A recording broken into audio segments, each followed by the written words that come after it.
I've been extremely busy looking at the small cargo room on the Idris-P tour and the room next to it that we can't get into. And my goodness, is this an interesting mystery. Thank you to my long-term subscribers for putting up with me. Please consider subscribing if you haven't out already.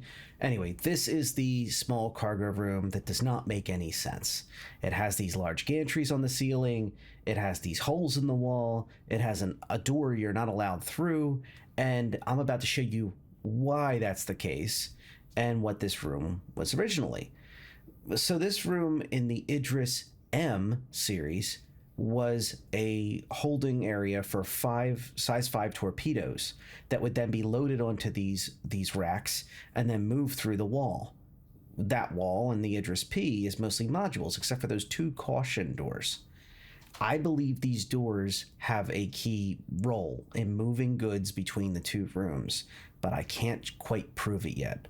Now remember, already on the Idris-M, there is openings above these caution signs that are designed specifically, bespoke, I would argue, for just the size 5 torpedoes that sit in the room on racks to be moved into the room next door for the size 5 torpedo launcher. This ship still maintains that opening that is designed to work on the top of the ship through this doorway. When you go into this maintenance access, which you can't get into right now, you would find yourself in a room that is a little different, I would say. And this is the incomplete room that currently would house that. You'll see that the room itself is right next to that small cargo area. And apologies for how janky this is, but you know, this is what it is. And you can see that the incomplete room that would then house something else is relatively decently sized. It also has access to the top of the ship. As multiple people have commented on my previous video, the small cargo area does not quite make any sense if you had to lug things down the hallway, especially bigger than one SCU, etc. This room makes that other room make more sense because you can load items in, like say a raft can situate itself above and tractor beam down items. The doors open, drops cargo into this room, and then right next door is a second cargo, the normal cargo area. And this is kind of like a clearinghouse for cargo drops in the fleet. That's what I believe the role is. Here's the large opening still on the Idris-P in the display. And remember, this is the updated model for 4.1.1. And just a little bit of levity here. Somebody tried to play chess with me, standing up. But the point is that this room has perplexed me for a bit because, okay, so it's a cargo area that used to house size 5 torps, and these large containers were in these spaces that were here. Right now they're clear. Who knows if they're going to put those large containers like the Idris-M has, transit torpedoes through the wall. There's no torpedo openings in the wall. There is these weird little caution doors that you don't see on the M. At least you can't get to them because of the big barrels. But I think that those caution doors matter. Now, okay, every single thing I've covered so far is factual, evidence-based, etc., right? Here's where I get a little weird. So in the Kraken, there is a trolley, and CIG is very specific to note that this trolley does not do people. It only does arms and equipment to move to all the pads that it services in the ship. So this trolley can move things in. We have not seen the same thing for the Idris, but the Idris is supposed to have fueling and rearming and capabilities for each of its 4 pads. It has 1 pad for the Argo below, and it's noted, by the way, the numbers. And then it has 1, 2. The 2 pad is bigger. It's in the middle. You'll note it has 2 gantries. More on that in a minute. And then the 3rd pad is in the back towards the ramp. So there's 3 pads in the main hangar, 1 pad in the 4 underneath, just so we're all on the same page. And the 4th one is locked to just being an Argo at this time. Above, as we're doing this flyby, you can see those large gantries that are that brighter color. And those things are designed to move along tracks, that light colored track in the dead center of the thing.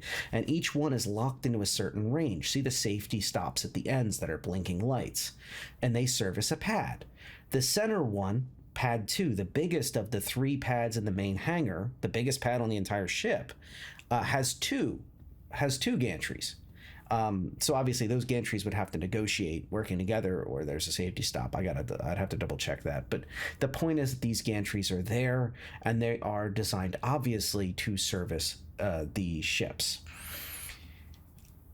Okay, again, we're drifting into speculation territory. I have given 16 waivers and warnings, okay?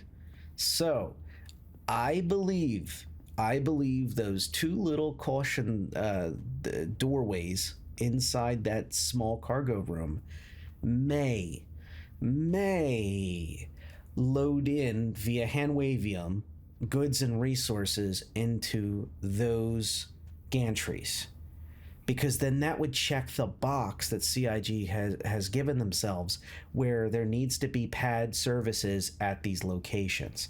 Now, there's refuel points, it looks like, on the ground, and in the Argo one, there actually is labeled, and you can see it inside the Argo hangar that's down below.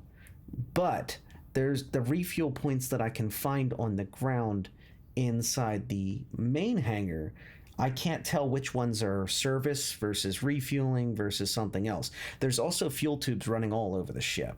But more importantly, these gantries would handwavium away a lot of question marks about how do you get arms and armament back onto the smaller ships.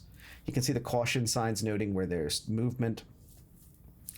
And there are 4 of those weird hatchways where the barrels are not currently. Inside that room, and then the 2 caution doors. So my working theory is that each one of the 4 gantries has like a hydraulic shuttle system that runs into that large tube system there, and the caution doors, like caution door 1 services 1 and 2, caution door 2 services 3 and 4 of the gantries. In the main hangar, I should say. All main hangar, just to be uber specific here.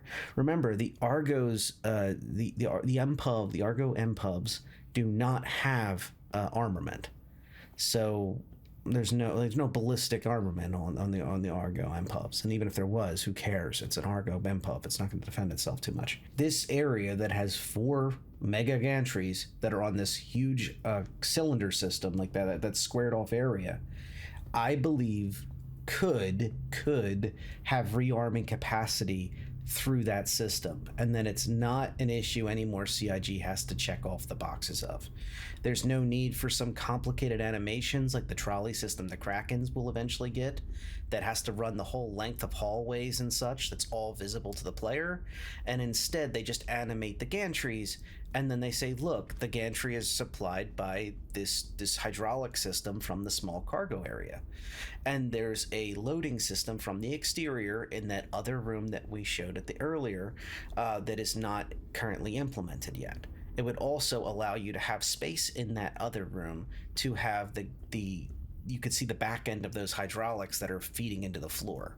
So you would need 2 things. You would need one, that room be completed, it has access to and then it has at least the hydraulic feeds into the floor, just like a simple animation of it swinging down and in, like an arm swinging into the other room, grabbing stuff and pulling it down into the floor, and then it disappears, and then it's part of the gantry, and the gantry then feeds it down to like an F7A Hornet that's sitting on the deck. I am obviously heavily speculating, but this little room has led me to this, and this has taken me about a week. Obviously, I don't do this. I do this for fun, so it goes without saying. But I mean, off and on, when I had time to take a look at this little room has activated so much thought from me, especially because it does not have external access, and it just did not make any sense for CIG to have it in this state unless there was a way to feed this room with so much SCUs of cargo and it have some kind of practical use for itself. Otherwise, just make it something else. Make it another armory or something. Anything at all. I mean, armory is a bad example. The ship has tons of that. But the point is that something, anything, another service would be welcome. Heck, more HABs. Anything. But these large rails that are originally leftovers from the Idris-M missile room that they designed, I think are not leftovers. I think they're feeding into something else. And my theory is, again, the resupply and rearmament of the ships on the pads. Now, all of this has an interesting, I'm sure there's already comments in the chat that haven't gotten this far, but all of this leads up to the interesting question of, if this is the case and I'm correct, then what the heck does the Idris-M do for resupply of the ships? And I'm not quite there yet.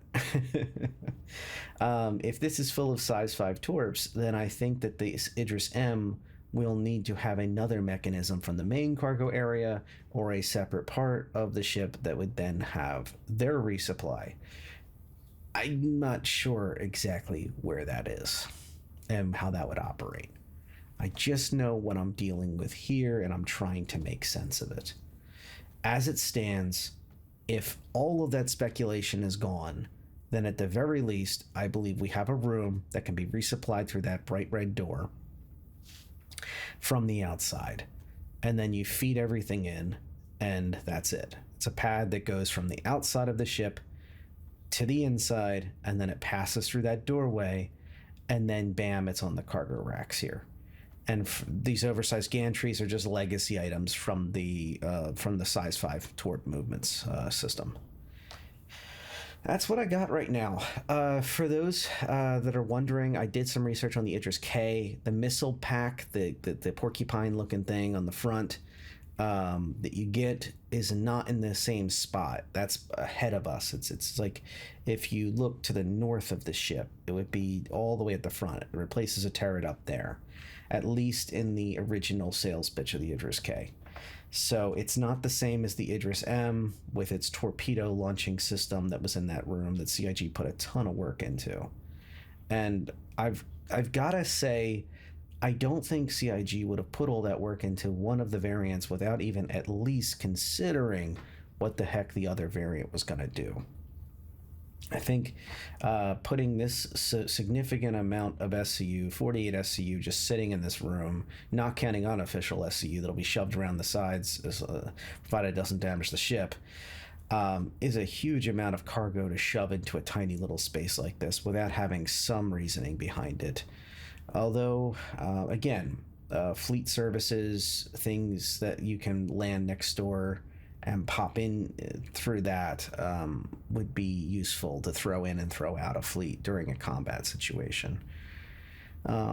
Even that would have some level of value. Remember, just a couple SCU of ammunition for a ship, or heck, FPS weapons especially, is extremely valuable. And being able to just tractor beam that out with a 2-hand tractor beam, like with a max lift, out the side of the door, would be very useful.